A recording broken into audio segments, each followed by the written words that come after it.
Olá pessoal, tudo bem? Esse vídeo tem o objetivo de ajudar vocês no entendimento, do que são óxidos, da nomenclatura, dos principais óxidos e tudo mais, mas ele só vai ser útil se vocês pegarem o material escrito. Então, lá no Drive tem um resuminho, na verdade é um resuminho bem longo, com as principais características, com as reações que os óxidos costumam sofrer. Então, é importante dar uma olhada no material escrito para poder compreender também o que eu vou falar aqui com vocês, certo? Bom, o único slide que está meio com cópia do texto é esse, né? A definição do que é um óxido. Então, óxido é uma classe de compostos, né? Nós estamos vendo as funções inorgânicas, já vimos ácidos, bases, sais. Os óxidos também fazem parte, né, desse universo aí das funções inorgânicas. Essa função óxido, ela é bem característica. Ela é formada por compostos binários, então todo óxido tem dois elementos químicos, né, participando ali das ligações e tal, e esses elementos, um deles tem que ser o oxigênio. Então, o óxido tem o oxigênio e mais algum elemento químico. Tem uma observação importante aqui, exceto o flúor. Eu perguntei ali por quê, mas eu já vou responder, explicando que a definição de óxido diz que o oxigênio tem que ser o elemento mais eletronegativo da fórmula. Todos os elementos vão encaixar nessa característica, exceto o flúor. Então, o oxigênio pode se ligar ao flúor? Pode, só que a classificação desse composto não vai ser óxido, ele vai fazer parte de um outro grupo de substâncias. Então, não vamos encontrar óxidos contendo flúor. Agora, o resto dos elementos químicos está liberado, pode ser qualquer um. Bom, o que isso quer dizer? Que o óxido basicamente tem um elemento X ligado ao oxigênio. As quantidades desses elementos podem variar. Eu posso ter 1, 2, 3, 4 Y átomos de X e também de oxigênio, quantidade variada. Então, isso aqui seria uma fórmula geral. O óxido sempre vai ter, né, um X aqui, um elemento, ligado ao oxigênio. Outra coisa importante, o oxigênio sempre vai estar do lado direito da fórmula, isso é uma característica dos óxidos. E esse X pode ser o quê? Pode ser um ametal, mas o X também pode ser um metal. Isso vai mudar completamente a característica do material formado, porque oxigênio mais um metal vai formar uma substância, um composto iônico, né? Metal mais ametal iônico. Agora, se o oxigênio estiver ligado a um ametal, a substância formada será covalente e as características também vão ser características de substâncias covalentes, certo? Bom, para relembrar, então, uma tabela periódica é sempre importante para a gente poder localizar que elementos a gente está ligando ao oxigênio. Então, por exemplo, quem são os ametais? Esse grupinho aqui todo, a gente tem os semimetais, mas enfim, vou dar uma destacada de qualquer jeito aqui, ó. E a gente tem o hidrogênio. Todo o restante é considerado metal. Então, metal alcalino, família 1, metal alcalino terroso, os metais de transição, todos esses elementos podem se ligar ao oxigênio, exceto, deixa eu botar em vermelhinho aqui, ó, o flúor. Flúor, não. Bom, nós vamos começar com a situação na qual o X, que é o elemento que está ligado ao oxigênio, é um ametal. Esse X, então, pode ser um carbono, um nitrogênio, fósforo, o próprio hidrogênio. Então, quando o X for ametal, eu vou ter um óxido molecular. O óxido molecular ou covalente, ele é formado a partir de ligações de compartilhamento de elétrons. Então, óxido molecular. Alguns exemplos. CO2. SO3, ó, enxofre, né? O próprio hidrogênio. Então, a água é um óxido. Na hora de dar nome, eu vou ter que me preocupar com as quantidades de cada um dos elementos, porque eu vou utilizar prefixos. Então, os prefixos de quantidade vão me dizer quantos oxigênios e quantos do outro elemento, né, quantos átomos, essa molécula possui. Então, eu vou usar o prefixo mono para 1, di para 2, tri, tetra e assim por diante. Nós vamos ver exemplos e aí vai ficar claro para vocês. Então, por exemplo, o CO2, A nomenclatura, usando o prefixo, me diz o seguinte: o nome dele é dióxido, então tem 2 oxigênios de carbono. Ah, mas só tem um carbono.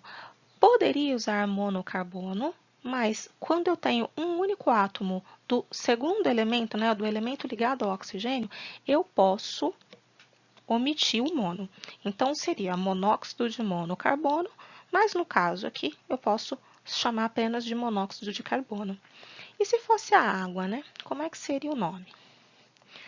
Um átomo de carbono só, monóxido de... Agora, temos 2 hidrogênios, aí eu não posso omitir, eu tenho que colocar de hidrogênio. Aqui o traço é porque eu não posso ter, né, um H no meio da palavra, tem que separar. Vou colocar mais um caso aqui, ó. N2O4. Como que é o nome disso aqui, né? Bom, são 4 oxigênios, então o prefixo é tetra, fica tetróxido de nitrogênio. Aqui eu não preciso usar traço. Então, quando eu estou falando de óxidos moleculares, a nomenclatura vai ser dada utilizando prefixos, né? Mono, di, tri, penta, hepta e assim por diante. Mas eu também tenho casos em que o X aqui, né, ligado ao oxigênio, esse outro elemento, ele é um metal. Quando isso acontecer, eu vou ter um óxido iônico, né, um óxido formado a partir, né, da transferência de elétrons de um átomo para outro e da união entre os íons. Então, deixa eu apagar aqui. Iônico. Certo? Bom, o problema é que os metais, eles têm comportamento diferenciado, né? Não são todos iguais. E aí a gente precisa saber que tipo de metal que está ligado ao oxigênio. Pode ser um metal de carga fixa, e aí a gente já viu isso. Metal de carga fixa são elementos da família 1A, da família 2A, e tem 3 átomos importantes que são alumínio, zinco e prata. Quando eu tenho metais de carga fixa, esses metais são capazes de formar um único óxido. Vou pegar um de cada categoria aqui, ó. Da família 1, eu tenho o sódio, que é um elemento que pode perder um elétron e adquirir carga positiva mais um. E o oxigênio, que é da família 6A, e quando forma ligação iônica, precisa receber 2 elétrons. Então, acontece isso aqui. Como as cargas não se cancelam, eu tenho que cruzar, esse número 2 vem para cá e o número 1 para cá, e eu tenho o Na2O. O nome de óxidos de metal de carga fixa é apenas óxido, então não tem mono, di, a gente não usa prefixo. Então, é o óxido de sódio apenas. Então, toda vez que eu estou falando de óxidos iônicos, o oxigênio tem essa estrutura aqui, ó. Ele é o O2-, recebe 2 elétrons, e a gente chama isso aqui de íon óxido. Então, íon óxido é só no composto iônico, certo? No covalente não faz sentido chamar de íon. Vamos pegar um da família 2A. O cálcio, da família 2, precisa perder 2 elétrons, o oxigênio recebe 2. Essas cargas aqui vão se cancelar e eu fico com a fórmula CaO. O CaO é apenas óxido de cálcio, então eu não uso prefixo para metais de carga fixa. Vou só relembrar com vocês, o alumínio adquire sempre carga 3+, então o óxido de alumínio vai ficar com essa estrutura aqui, ó, Al2O3, simplesmente óxido de alumínio. E o zinco e a prata também têm carga fixa, né? A prata é mais 1 e o zinco é mais 2. A prata é semelhante ao sódio e o zinco semelhante ao cálcio, certo? Só para dar um nome importante aqui, o óxido de cálcio, ele tem o nome usual cal. É aquela substância que é usada em argamassa, na construção civil e tudo mais. Então, óxido de cálcio. Esses são os metais, então, de carga fixa. Mas nós temos também os metais de carga variável. São principalmente aqueles elementos do centro ali da tabela periódica. Então, os metais de carga variável, o nome já diz, eles podem ter mais de uma carga possível. Exemplo clássico, ferro. O ferro pode ter carga 2, mas em outros casos o ferro tem carga 3. Outro exemplo, cobre tem carga 1, em outros casos, carga 2. O ouro, o chumbo, enfim, isso é comum de muitos metais. Bom, o que acontece é quando o oxigênio se liga ao ferro com carga 2, as carguinhas vão se cancelar e eu vou ter o FeO. Mas se a carga do ferro for 3, eu vou precisar usar aquele artifício e vou cruzar as cargas. E eu vou ter o Fe2O3. São fórmulas diferentes. Na hora de dar nome, continuo não usando os prefixos. Para metais, a gente não usa prefixo. Só que a gente vai identificar a carga do metal no final do nome. Ou seja, esse aqui é o óxido de ferro 2. Coloco em número romano lá no finalzinho do nome. Já esse aqui é o óxido de ferro e aí o número no final para indicar a carga do metal. Óxido de ferro 3. Então, os metais que formam mais de um tipo de óxido, a gente vai diferenciar no nome usando o número da carga. E para esse, ó, oxigênio 2-, na hora de cruzar as cargas eu vou obter essa fórmula. E quando o cobre for 2+, o oxigênio cancela ali seu O. Nome, o primeiro, óxido de cobre 1. Cuidado para não confundir, né? O 2 aqui indica a quantidade de átomos e no nome o que interessa é a carga. Então, a carga é mais 1, óxido de cobre 1. E aqui eu tenho o óxido de cobre 2. Então, quando eu estiver tratando de metais de carga variável, no final do nome eu vou colocar o número que indica a carga desse metal.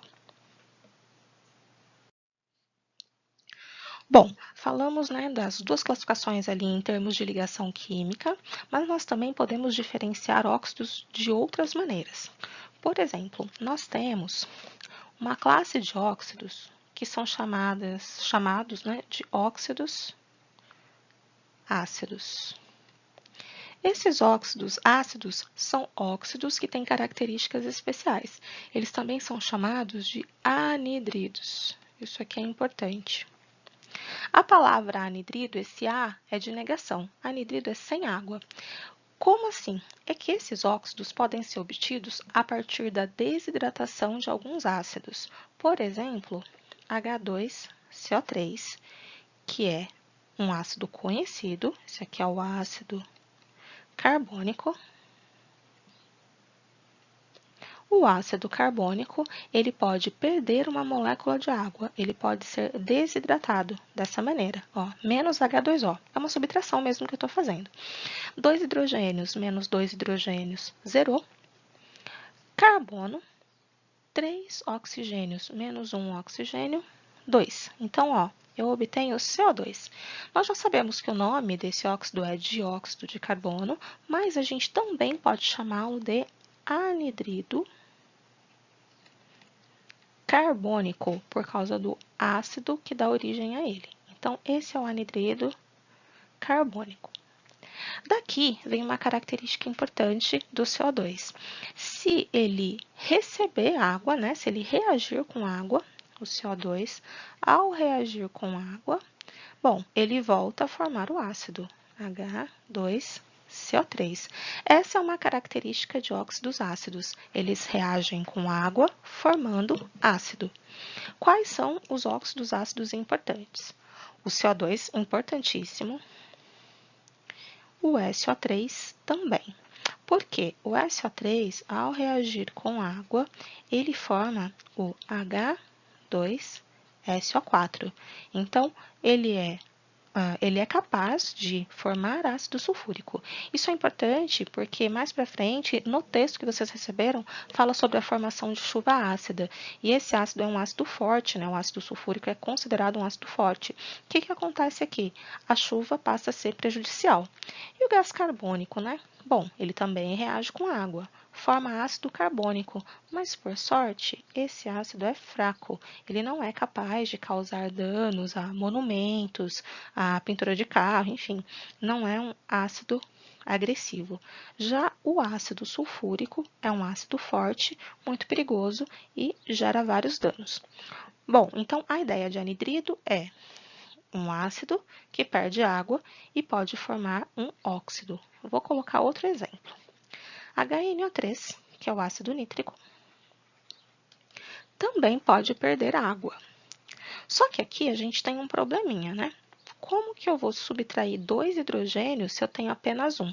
Então, eu multiplico a fórmula toda desse ácido por 2. Então, eu fico com 2 hidrogênios, menos 2 hidrogênios, cancela. 2 nitrogênios, então N2. 2 vezes 3, 6 oxigênios, menos 1, 5. Bom, nome desse óxido, ele é um óxido covalente, seria pentóxido de nitrogênio.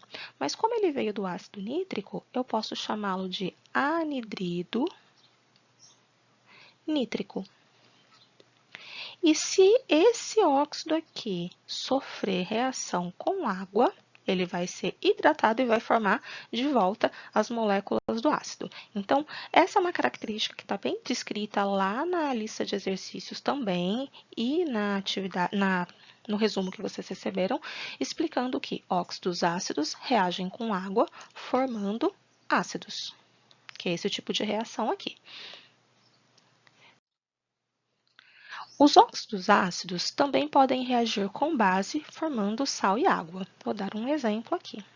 O CO2, que é um óxido ácido, já acabei de definir para vocês, ele reage com base. Que base? Bom, qualquer uma. Pode ser o hidróxido de cálcio.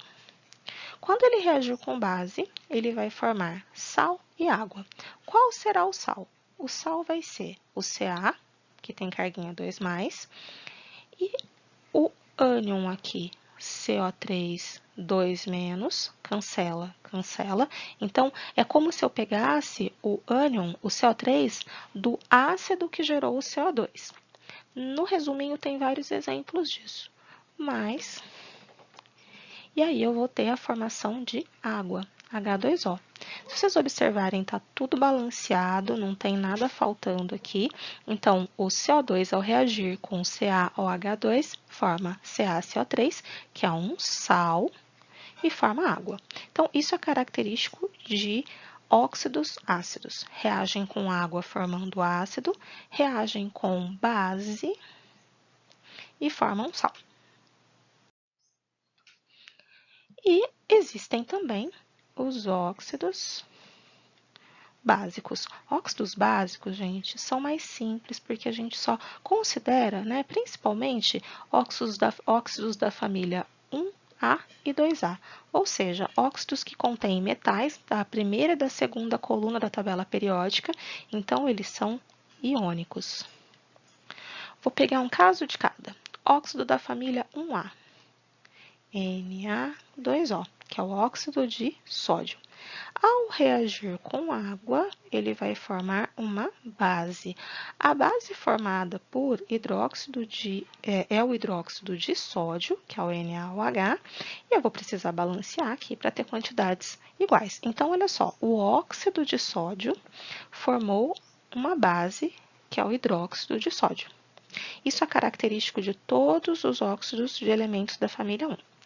E da família 2? Agora há pouco eu acabei de colocar um ali, ó, CaO. Ele reage com água e forma a base. Qual a base que contém cálcio? CaOH2. Por que as fórmulas são diferentes? Por conta das cargas. O cálcio tem carga 2+, o OH é sempre -1, e aqui é mais e -1. Cancelou, certo? Então, não tem segredo, são ligações que nós já vimos. O importante é que óxidos da família 1 e 2 têm características básicas. Reagem com água, formando base, e reagem com ácidos, formando sal e água. Então, vou pegar um óxido aqui, CaO, vou colocá-lo para reagir com um ácido clorídrico, por exemplo. O que tem que formar? Sal e água. O sal tem o cálcio como cátion, família 2, e o ânion vem do ácido, Cl-, tem que cruzar as cargas e vai formar também água. Olha só, sal, tem que balancear para ficar certinho. Isso aqui é uma reação de um óxido básico com ácido, formou sal e água. E aí, exemplos lá na parte teórica da matéria.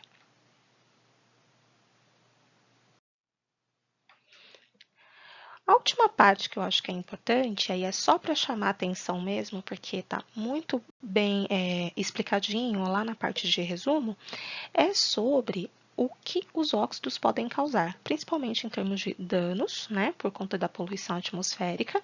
Então, a chuva ácida, vários fenômenos que a gente conhece, eles são provocados por óxidos. Então, dá uma estudadinha, dá uma lida na parte ambiental. Então, ó, chuva ácida, isso é muito importante. A utilização de óxidos para corrigir pH do solo, isso também está bem. Então, ó, corrigir pH do solo. Então, assim, a gente tem solos ácidos, nós podemos usar óxidos básicos para fazer essa correção. Então, existe uma parte no texto que está falando dos óxidos que são importantes no nosso cotidiano, que costumam cair bastante em prova, né, nos vestibulares são cobrados. E tem na lista de exercícios, dois tipos de questão. Então, vocês vão ter questões mais simples, que eu chamei de exercícios essenciais, eu acho que são 6 ou 7. E depois, uma parte para quem quiser dar uma aprofundada, com exercícios com textos maiores, com situações envolvendo poluição atmosférica, poluição de rio. E aí, quem tiver um tempinho a mais que pudesse dedicar, eu aconselho a fazer exercícios, certo? Disponível para dúvidas sempre. Me procurem, me mandem mensagem. E é isso. Bons estudos então. Beijo.